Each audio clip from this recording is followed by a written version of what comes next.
Bismillahirrahmanirrahim.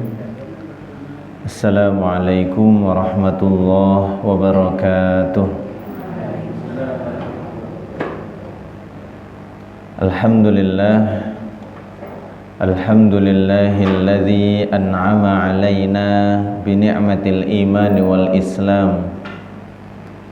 Alhamdulillahilladzi faddalana ala sairi khalqihi bita'limil ilmi wal bayan. Asyhadu an la ilaha illallah wahdah la syarikalah wa asyhadu anna Muhammadan abduhu wa rasuluh la nabiyya wa la rasula ba'dah. Allahumma salli wa sallim wa barik ala sayyidina Muhammadin wa ala alihi wa ashabihi wa man sara ala nahjihi ila yaumiddin, amma ba'd. Ma'asyiral muslimin, Bapak Ibu jamaah Masjid Jami Al-Huda Kampung Bebean, rahimani wa rahimakumullah. Semoga kita semua senantiasa dirahmati oleh Allah Subhanahu wa ta'ala.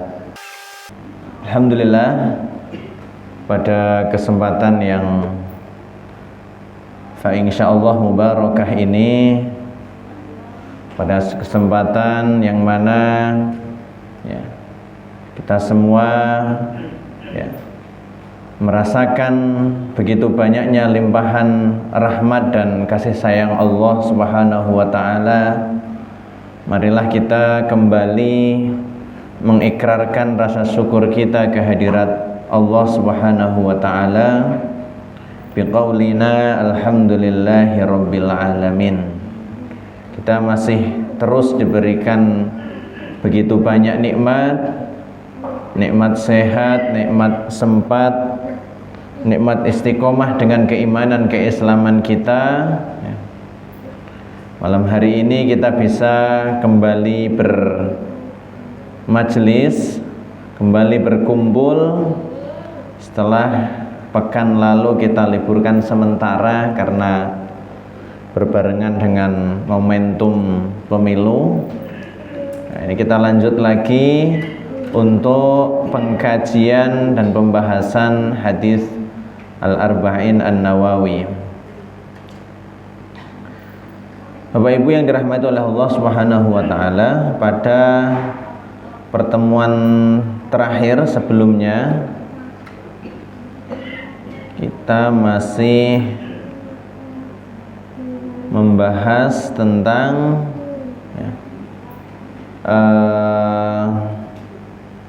sekedar masih proses buka PDF-nya nih. Hadis nomor pinten terakhir? Sedoso nggih. Nomor 10 tentang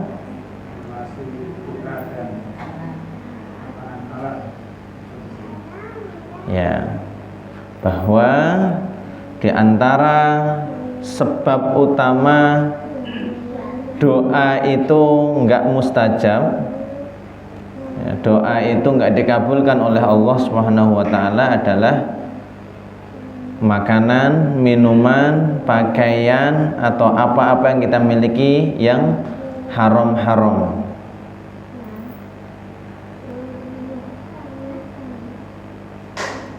At-thayyibul halal syartul qabul, bahwa makanan yang thayyib dan halal itu adalah syarat dikabulkannya doa. Hadisnya kita ulangi sebentar. Bismillahirrahmanirrahim. Langsung ke matan hadisnya. Innallaha thayyibun la yaqbalu illa thayyiban. Sesungguhnya Allah itu thayyib. Thayyib itu bagus, baik. La yaqbalu illa thayyiban, dan tidak menerima kecuali yang baik-baik. Wa innallaha amara al-mu'minina bima amara bihil mursalin, dan sesungguhnya Allah memerintahkan kepada orang-orang beriman dengan apa yang diperintahkan kepada para rasul. Kemudian Rasulullah dalam hadis ini membaca firman Allah, ya ayyuhar rusulu kulu minat thayyibati wa'malu sholiha. Wahai sekalian para rasul, makanlah dari yang thayyib-thayyib wa'malu sholiha. Yang mana kemarin pelajarannya adalah dengan makan yang baik-baik, ya insyaallah imbasnya atau kemudian implikasinya adalah Allah memudahkan kita untuk beramal yang soleh-soleh. Makanannya baik-baik, amalannya akan soleh-soleh. Makanannya buruk-buruk, nanti buahnya adalah amalannya itu juga akan buruk-buruk. Sesederhana gitu. Jadi ya misal kita di kehidupan sehari-hari mendapati ada sebagian orang yang ya banyak melakukan keburukan, banyak melakukan kemaksiatan, dosa-dosa. Coba telusuri makanannya orang itu seperti apa, ya. Kalau kemudian di sisi lain ada yang kita dapati ibadahnya sregep, enteng, ya, amal solihnya banyak, kebaikannya banyak, kita telusuri makanannya pasti yang baik-baik. Nah, jadi ketika kita menginginkan ya dimudahkan oleh Allah, diberikan keringanan dalam melakukan ketaatan-ketaatan, diringankan melakukan amal-amal soleh, kebaikan-kebaikan, ya mulai dengan kita pastikan ya benar-benar kita harus selektif memilah apa yang kita makan, apa yang kita nafkahkan untuk keluarga kita itu adalah yang baik-baik, yang halal-halal. Kemudian lanjutan hadisnya adalah Rasulullah menyebutkan kisah tentang seorang laki-laki yang bepergian jauh hingga rambutnya kusut dan berdebu. Laki-laki itu tadi menengadahkan tangannya berdoa, ya Rabb, ya Rabb. Tapi makanannya haram, minumannya haram, pakaiannya haram, kenyang dengan yang haram-haram, fa anna yustajabu lahu. Maka bagaimana mungkin doanya akan dikabulkan? Okay. Berarti mafhum mukhalafahnya, pemahaman sebaliknya, kalau mau doanya itu makbul, doanya itu mustajab, yang dimakan yang halal-halal, yang baik-baik, yang diminum yang halal-halal, yang baik-baik, yang dipakai yang halal, yang baik, ya. Insya Allah ya, dengan kita benar-benar memperhatikan dan menjaga hal-hal itu tadi, maka doa kita akan mustajab. Mustajab itu dikabulkan, diijabah, didengar oleh Allah Subhanahu wa ta'ala. Maka ya biasanya di antara uruf atau kebiasaan masyarakat kita sedang punya hajat apa, itu datang ke orang soleh, datang ke ulama, datang ke kiai, minta didoakan, karena kita husnudzoni beliau-beliau, para ulama, para kiai, ya, itu menjaga diri dari yang haram-haramnya itu kenceng, ya, kuat. Bahkan lebih dari itu, kalau makomnya makom tingkat ketakwaan, ketaatannya sudah semakin bagus, jangankan yang haram, yang syubhat itu dihindari. Nanti hadis berikutnya bahas tentang itu, yang juga sempat dulu dibahas di hadis ke-6 kalau tidak salah, kaitannya ya menghindari yang syubhat. Nah, pelajaran dari hadis ini kemarin sudah kita bahas. Nah, ini kita lanjutkan asbabu ijabatid doa. Ya, sebab-sebab atau hal-hal yang menjadikan doa itu semakin mustajab, ya. Semakin kuat potensinya untuk diijabah oleh Allah Subhanahu wa taala. Satu, itolatus safar, bepergian yang jauh, tentunya bepergian yang mubah, bepergian syukur-syukur, bepergian yang ibadah, ada nilai ibadahnya. Kalau bepergian dengan tujuan maksiat ya enggak termasuk.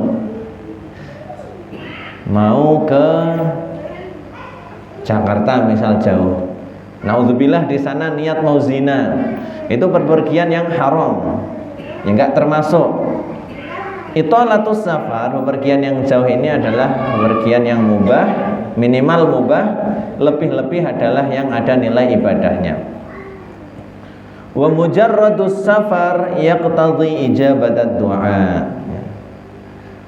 Ya, sekedar safar itu juga sudah termasuk momentum kesempatan di mana doa itu mustajab. Sing jenengan nek pas nembe tindakan tebe, okay, sudah secara uruf itu disebut safar. Jadi bahasa Arab pergi itu ada safaro, ada zahaba. Safaro itu pergian yang jauh, yang membutuhkan ya persiapan khusus. Adapun zahaba ya pergi dekat. Mau ke Margomulyo itu cukup zahaba, bukan safaro. Kalau mau mudik ke Purwodadi misal saya gitu ya, sudah termasuk safaro, perlu persiapan, nyiapin ini, nyiapin itu. Nah, ketika safar itu adalah waktu di mana doa mustajab. Nah, pas sedang punya kesempatan doa mustajab, manfaatkan. Ada satu perkataan sahabat Fudail bin Iyad, sebagaimana termaktub di kitab Hilyatul Auliya, itu beliau mengatakan, lau annali da'watan mustajabah, andai aku itu mempunyai kesempatan doa yang pasti diijabah oleh Allah, ma sayyartuha illa fil imam. Misal diberi satu kesempatan doa, ya beliau lau itu pengandai-andaian, ya. Dan beliau mengatakan tidak akan aku gunakan doa itu illa fil imam, kecuali untuk kebaikan pemimpin. Ya. Kita momentumnya ya pasca pemilihan, kita telah mengupayakan agar dihadirkan pemimpin yang terbaik, yang maslahatnya paling besar. Ya, setelah sekian segenap upaya usaha, kemudian Allah takdirkan yang terpilih ini itu, ya waktunya untuk kemudian tawakal dan doakan.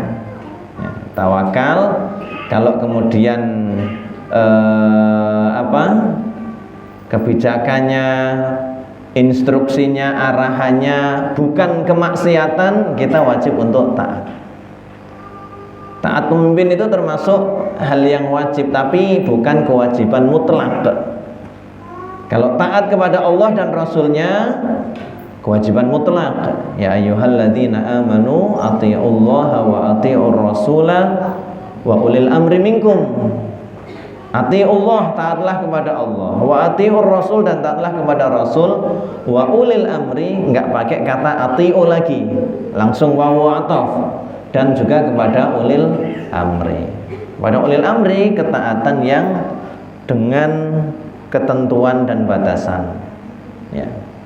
Selama perintahnya, instruksinya, arahannya, kebijakannya bukan hal-hal yang maksiat, maka kita wajib untuk taat. Tapi kalau kemaksiatan, la ta'ata li makhluqin fi maksiatil khaliq, tidak boleh ada ketaatan kepada makhluk. Makhluk ini ya siapapun, termasuk pemimpin, ya. Ketika dalam hal-hal yang itu bermaksiat kepada sang khaliq. Jadi ketaatan kepada sang khaliq ini tetap prioritas tertinggi, ya. Kami lanjutkan tadi pembahasan tentang sebab-sebab doa itu mustajab. Satu, itu sedang bepergian yang jauh, sebagaimana hadis yang diriwayatkan sahabat Abu Hurairah dari Nabi SAW. Hadis ini di takhrij oleh Imam Abu Dawud, Imam Ibnu Majah, Imam Tirmidzi, ya. Salasu da'awatin mustajabatun la syakka fihinna. 3 doa yang mustajab dan tidak ada keraguan di dalamnya. 1, da'watul mazlum. Doanya orang yang dizolimi, yang terzolimi. Nah, ini hati-hati, ya.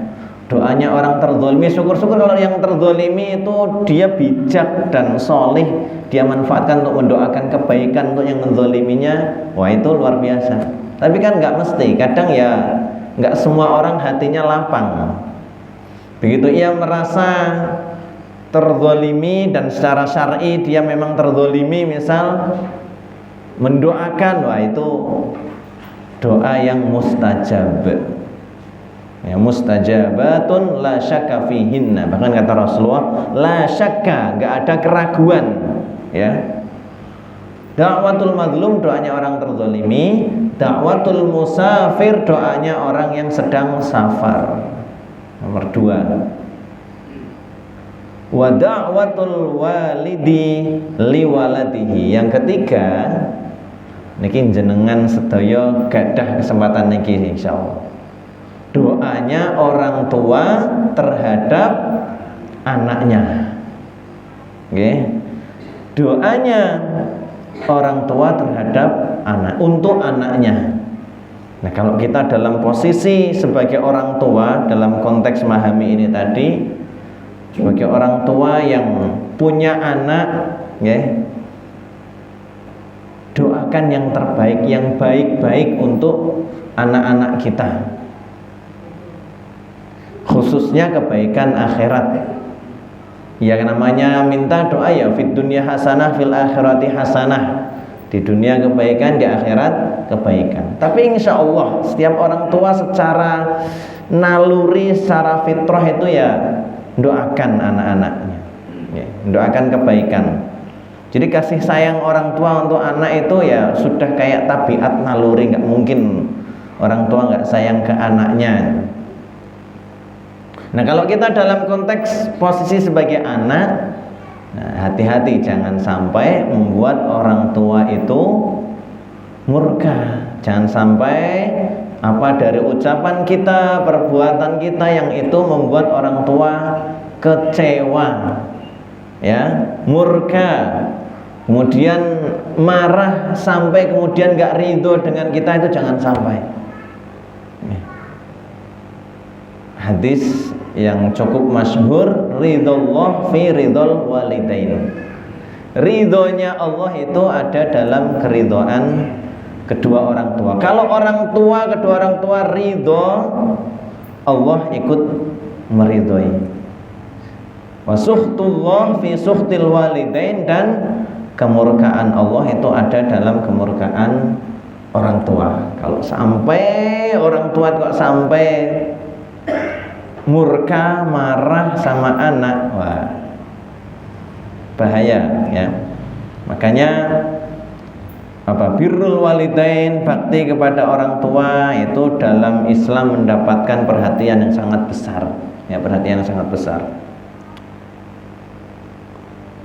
Wa idza tala safaru kana aqrabu ila ijabati doa. Ya, tadi safar saja, sekedar safar itu sudah mendapatkan peluang doa yang mustajab. Kalau perjalanannya, safarnya jauh, nah, itu lebih lagi, ya, lebih lagi potensi kesempatan diijabahnya doa. Li'annahu madhannatu inkisarin nafsi, ya, karena perjalanan yang jauh yaitu kondisi di mana ya jiwa itu mengalami keletihan, ya, menanggung kepayahan, khususnya kalau zaman dahulu perjalanan jauh itu ya butuh waktu panjang, butuh kemudian bekal yang banyak, butuh kondisi yang fit. Nanti dalam perjalanan akan capek, letih karena kendaraan yang ada zaman dulu ya onta, kuda, ngoten nggih. Zaman sekarang ya mau perjalanan ke luar negeri saja nggak terlalu capek. Apalagi nak sangune kathah nggak terlalu capek. Sing penting sangune kathah. Yang kedua, di antara hal yang menjadi sebab doa itu mustajab, husulut tabadzul fil libasi wal hay'ah. Penampilan dan pakaian yang tabadzul itu ya sederhana gitu ya, yang sederhana, yang mutawadhi', yang rendah gitu. Maksudnya adalah ya pakaian, tampilan yang tidak bermewah-mewahan.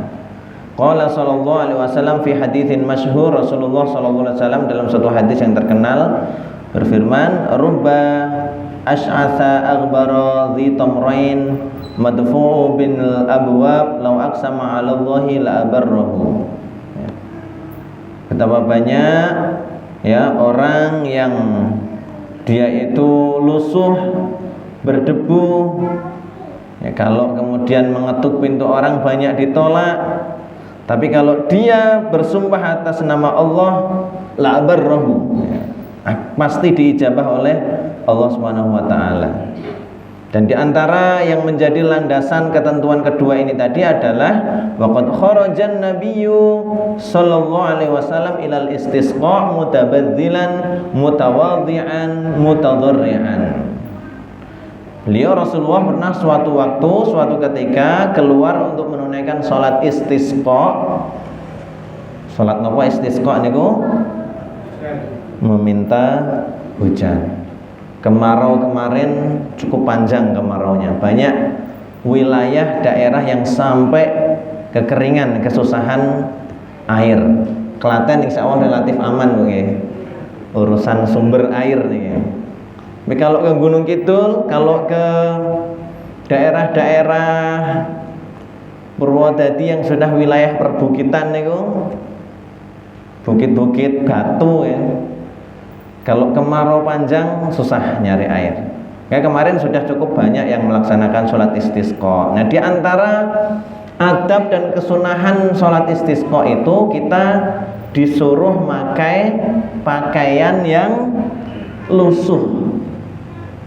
Ya, sebagaimana dicontohkan oleh Rasulullah. Pakaian yang sederhana. Beda dengan momentum Idul Fitri. Nah, kita itu sunnahnya pakai pakaian yang bagus, yang menggambarkan, menunjukkan suasana bahagia gitu guys. Tapi kalau sholat istisqa itu momentum kita sedang ya meminta, memohon, merengek sama Allah untuk diturunkan hujan. Ada di antara kesunahan pas sholat istisqa diminta ngajak hewan-hewan ternak yang dimiliki ikut dibawa, dicancang di lokasi sholat itu. Siapa tahu ya, nanti yang Allah kabulkan doanya siapa nggak tahu. Ya, itu sholat istisqa. Contoh dari Rasulullah, beliau ya ketika keluar untuk menunaikan sholat istisqa itu pakai pakaian mutabadzilan, mutawadhi'an, mutadharri'an. Ya, yang jelek, ya, jelek dalam arti bukan buruk tapi ya bukan pakaian-pakaian yang bagusnya gitu ya. Lusuh, sederhana, ya, merendahkan diri, ya, menunjukkan ekspresi kita sedang merendahkan diri di hadapan Allah Subhanahu wa taala. Yang ketiga, maddul yadaini ilas sama. Nah niki diantara adab dalam berdoa itu kita menengadahkan kedua tangan ke langit. Ini juga yang akan menjadikan doa itu semakin berpotensi untuk mustajab. Wa huwa min adabid doa, dan yang demikian itu termasuk diantara adab berdoa. Rawal Imam Ahmad wa Abu Dawud wa Tirmidzi min hadithi Salman Al-Farisi radhiyallahu anhu an Nabi sallallahu alaihi wasallam. Inna Allah ta'ala ya hayyun karimun. Sesungguhnya ini hadis riwayat Imam Ahmad dan Imam Abu Dawud dan Imam Tirmidzi dari sahabat Salman Al-Farisi radhiyallahu anhu meriwayatkan dari Nabi sallallahu alaihi wasallam, beliau bersabda, sesungguhnya Allah taala itu ya maha pemalu dan maha mulia. Malunya bagaimana? Yastahyi idza rafa'a ar-rajulu ilaihi yadayhi ayyaruddahuma safran khaibatain. Allah itu malu. Ini Kanjeng Nabi yang ngabarin ya. Kalau ada di antara hambanya seseorang yang menengadahkan kedua tangannya meminta memohon kepada Allah, Allah itu malu kalau enggak mengabulkan, malu kalau menolak. Ya. Jadi nek pas napa ndonga ngoten niku tangannya diangkat ditengadahkan nggih. Itu diantara adab dalam berdoa memohon kepada Allah Subhanahu wa taala. Wa kana Nabi sallallahu alaihi wasallam, dan Nabi sallallahu alaihi wasallam yarfa'u yadayhi fil istisqa. Beliau mengangkat kedua tangannya saat sedang istisqa, ya sedang doa istisqa gitu, doa minta hujan, hatta yura bayadu ibtaihi, hingga terlihat ya kedua ketiak beliau ngangkate dhuwur nggih. Ya meskipun ya sedengan nek pas kita doa momentumnya sedang bagaimana, sedang habis sholat diangkat kedua tangannya. Mau lebih tinggi ya enggak apa-apa. Kemudian wa rafa'a yadayhi yauma badrin, juga beliau mengangkat kedua tangannya saat perang Badar. Yastansirullahu 'alal musyrikin, ya, minta pertolongan kepada Allah agar dimenangkan atas orang-orang musyrik. Hatta saqata ridaahu an mankibaihi, hingga selendang beliau itu jatuh dari bahu beliau saking ngangkat tangannya nggih. Ketika perang Badar. Jadi yang disebutkan di sini saat perang Badar, saat sholat istisqa, ya, yang kemudian berarti pas doa, contoh yang diberikan oleh Rasulullah, dan ini termasuk adab dalam berdoa, tangannya diangkat. Yang keempat, al-ilhah 'ala Allah azza wajal. Ilhah itu kalau kita terjemahkan ke bahasa kita ya merengek-rengek gitu ya. Merengek-rengek dalam konotasi positif, artinya serius, benar-benar menghayati, ya. Wa dzalika bi takriri dzikri rububiyyatihi subhanahu wa ta'ala. Teknisnya di sini disebutkan yaitu dengan mengulang-ulangi penyebutan rububiyahnya Allah Subhanahu wa taala. Rububiyah itu apa? Tauhid atau keyakinan kita, pengakuan kita sepenuhnya bahwa Allah lah yang mengatur segala urusan, yang menciptakan langit, menciptakan bumi, membagi rizki, ya. Itu tauhid rububiyah. Wa hadza min a'zami ma yatlubu bihi ijabatat du'a, dan ini ya yang diantara hal yang paling agung yang akan berpotensi pada diijabahnya doa. Rawal Bazzar min hadithi Aisyah radhiyallahu anha. Imam Al-Bazzar menyebutkan, meriwayatkan hadis dari Ibunda Aisyah radhiyallahu an, dari Nabi sallallahu alaihi wasallam, idza qala al-'abdu, jika seorang hamba mengatakan atau mengucapkan ya Rabb. Nah, kita kenal istilah apa? Rabb. Rabb itu apa ya? Ya Tuhan, tapi konteksnya adalah dalam urusan rububiyah. Rububiyah ya pengakuan kita bahwa Allah lah yang menciptakan alam semesta, yang mengatur, mengelola semuanya, ya, merawat, menciptakan kita, mengatur segala urusan kita, mengatur rezeki kita. Dalam surat An-Nas itu birabbin nas, ilahin nas, kan ya. Kalau ilah, kalau terjemahan bahasa Indonesianya ya Tuhan juga. Rabb itu Tuhan, ilah Tuhan. Tapi dalam bahasa Arab lingkupnya beda. Ilah itu artinya adalah sesembahan, sesuatu pengakuan kita bahwa Allah lah satu-satunya zat yang kita sembah, kita menghambakan diri kepadanya. Dengan mengulang-ulang apa? Rububiyahnya Allah. Rububiyah Rabb, satu kali kita. Ya Rabb, ya Rabb. Maka di antara adab berdoa itu juga ya kita menyebutkan Asmaul Husna Allah.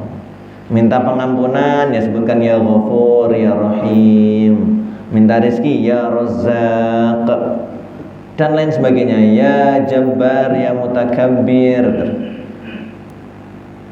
ya Dzal Jalali wal Ikram dan sebagainya. Disebutkan apa? Kebesaran-kebesaran Allah, kekuasaan-kekuasaan Allah. Nah, itu diantara hal yang akan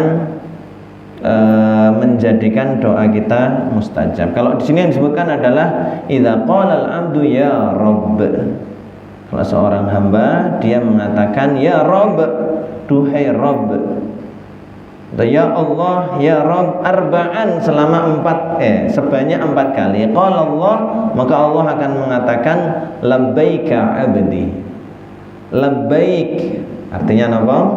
Kita naik pas umroh atau haji talbiyah, labbaik Allahumma labbaik, labbaik la syarika laka labbaik, innal hamda wan ni'mata laka wal mulk la syarika lak. Labbaik artinya adalah aku penuhi panggilanmu. Labbaik abdi, labbaik, ya aku penuhi panggilanmu wahai hambaku. Sal, mintalah, ya, tu'tihi, maka engkau akan diberikan. Mengucapkan ya Rabb. Nah ini jenengan mangke sudah dapat ilmunya ngeten iki, praktekan. Nggih nek pas doa ya Rabb. Ya Rabb, ya Rabb, ya Rabb 4 kali, ya. Di sini dikatakan dalam hadis ini tadi Allah akan menjawab labbaika abdi, labbaik, aku penuhi panggilanmu wahai hambaku. Sal, mintalah, tu'tihi, engkau akan diberikan.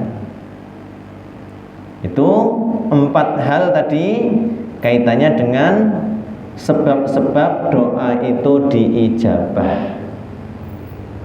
Diulangi monggo. Nomor 1 apa tadi? Safar, kondisi safar. Khususnya lebih-lebih safar yang jauh. Yang kedua, penampilan yang sederhana. Okay. Yang ketiga, menengadahkan atau mengangkat kedua tangan. Yang keempat adalah merengek-rengek kepada Allah, ya.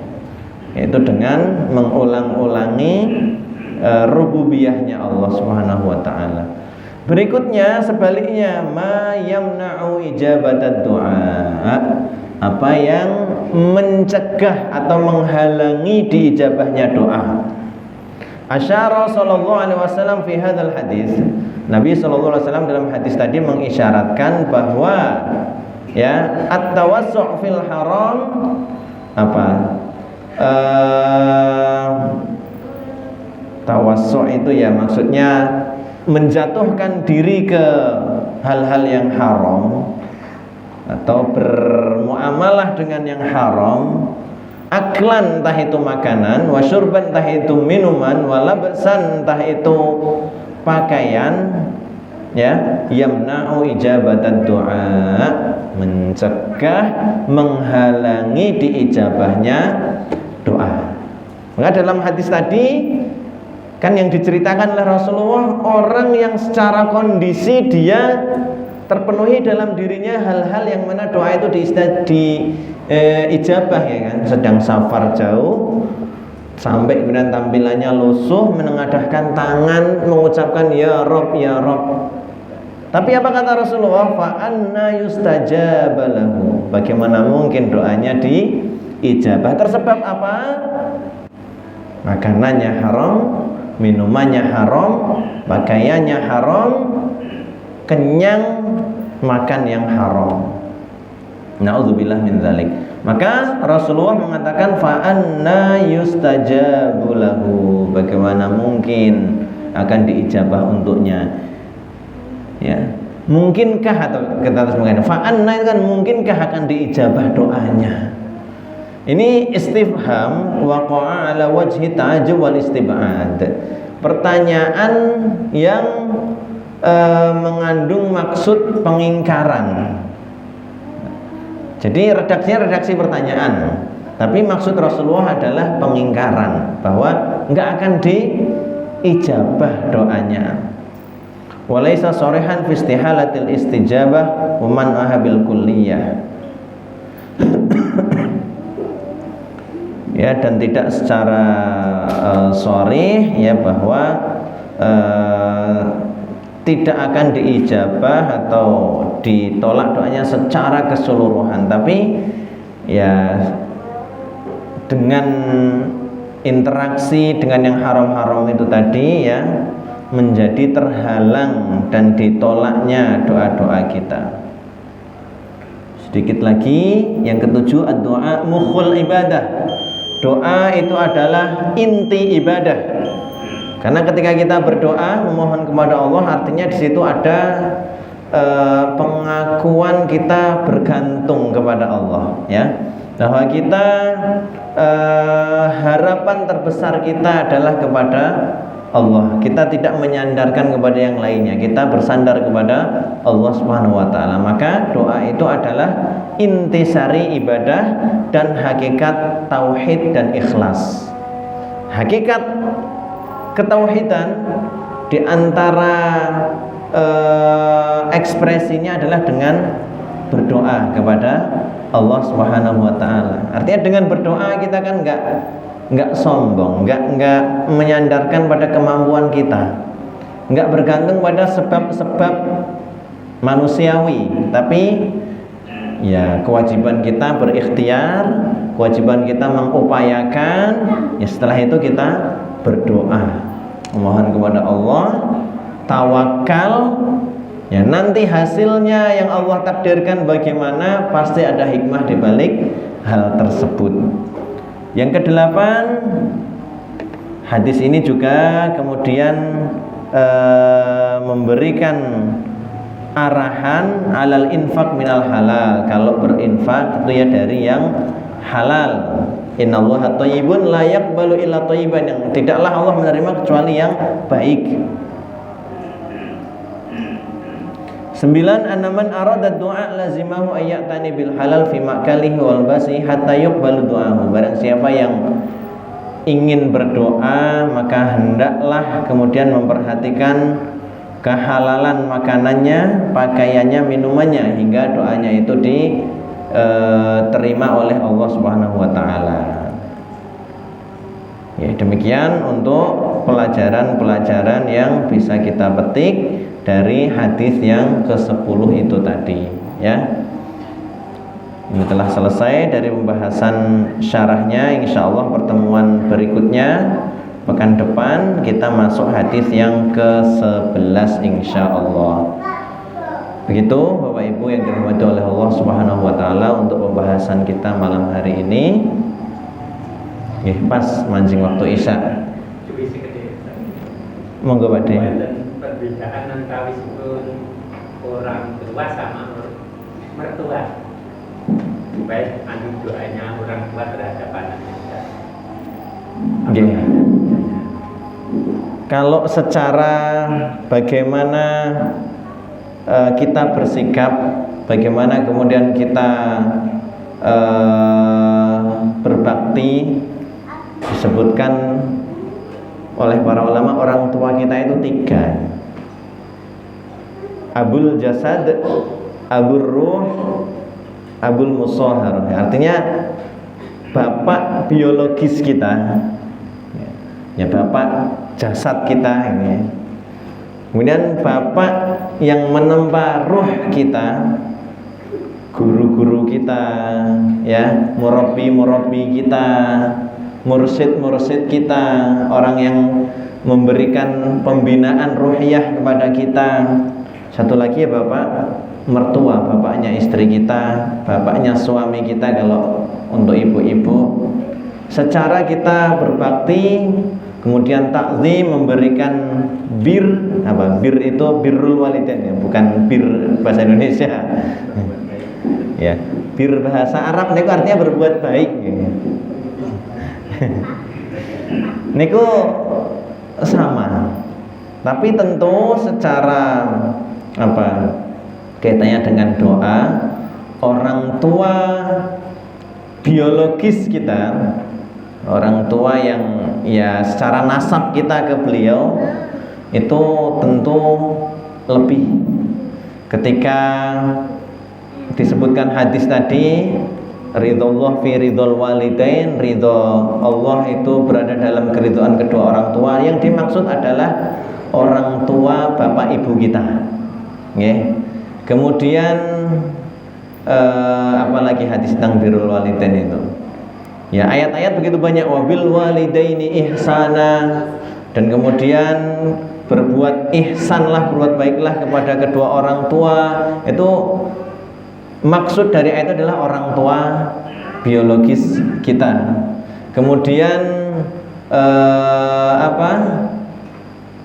ketika al-jannatu tahta aqdamil ummahat, surga berada di telapak kaki ibu, itu ibu kandung kita, ya. Maka memang lebih, tentunya memang lebih secara kedudukan, secara kemudian kesakralan doanya, ya, itu orang tua biologis, orang tua nasab kita, orang tua kandung kita tentu memiliki kelebihan, ya, memiliki kedudukan yang lebih daripada bapak mertua kah, atau mungkin orang tua yang sifatnya adalah guru, ya. Meskipun dalam kita berbakti, kemudian kita memberikan perbuatan yang ihsan, yang baik, itu ya ketiga-tiganya kita perlakukan dengan baik. Ngaten adanya. Matur suwun sangat. Cekap nggih Bapak Ibu, insyaallah kita tutup dengan membaca hamdalah dan doa kafaratul majlis. Alhamdulillahirabbil alamin. Subhanakallahumma wa bihamdika asyhadu an la ilaha illa anta astaghfiruka wa atubu ilaik. Assalamualaikum warahmatullahi wabarakatuh.